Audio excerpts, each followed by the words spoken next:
After the Quad meeting with India, Australia and Japan, Biden gets his second global humiliation, this time at the G7 meeting, as France and Germany refuse to follow his lead. Hi and welcome to TFI Global, the foreign affairs and geopolitical analysis arm of the TFI Media Group. I am your host Sanbir, and in this video we shall talk about President Joe Biden's embarrassment at the G7 meeting. Let's begin.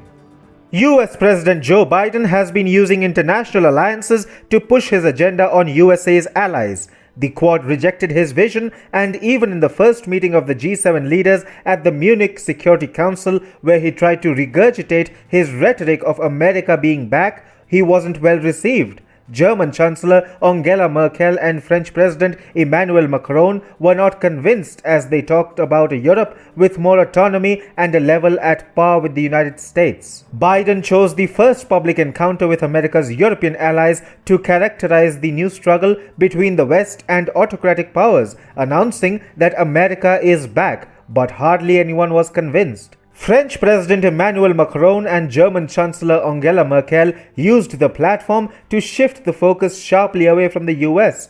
Biden's message to press the comeback of the US leadership was not paid heed to by the two European powers. Macron, who is a vocal critic of NATO and Europe's dependence on the US for its security concerns, made his stand clear once again. In the past, he has criticized NATO for reaching a state of near brain death and of no longer being pertinent since the Warsaw Pact withered away. Macron insisted that Europe being able to defend itself better and growing more autonomous would make NATO even stronger than before. He said that Europe should be much more in charge of its own security, increasing its commitments to spending on defense to rebalance the transatlantic relationship. In sharp contrast to Biden's anti-Russia rhetoric, Macron also insisted on the renovation of NATO's security architecture to involve a dialogue with Russia. He also made his distaste over the US's leadership push very clear. He argued that Europe cannot count on the United States as much as it had done in the past decades,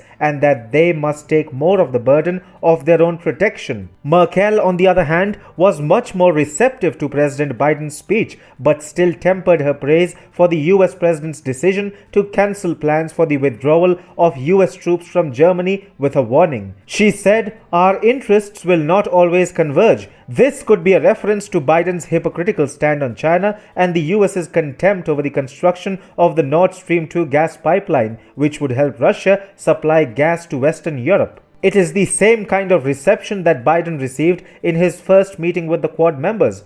In his push for a change in the concept of the Indo-Pacific Alliance, Quad was not given due deliberation and was rejected unanimously. Biden was pushing for a secure and prosperous Indo-Pacific, a phrase that fails to reflect concerns about Chinese belligerence in the Indo-Pacific waters, especially in the South and the East China Sea. He had made his stance perfectly clear in earlier instances where he talked about the region. However, during the meeting, other members of the Quad, Japan, Australia and India, stuck with the precedent set by former US President Trump of a free and open Indo-Pacific. It was Biden's first international humiliation, where he was unable to push the new agenda of the United States. The pushback received during the meeting of the G7 leaders at the Munich Security Council was the second of its kind, where the US, under Biden's leadership, was undermined and not deemed trustworthy. Biden wouldn't have expected that his first leadership push within the European community would receive such a stern pushback from major US allies. He wanted to deepen US ties in Europe, but it seems that major European powers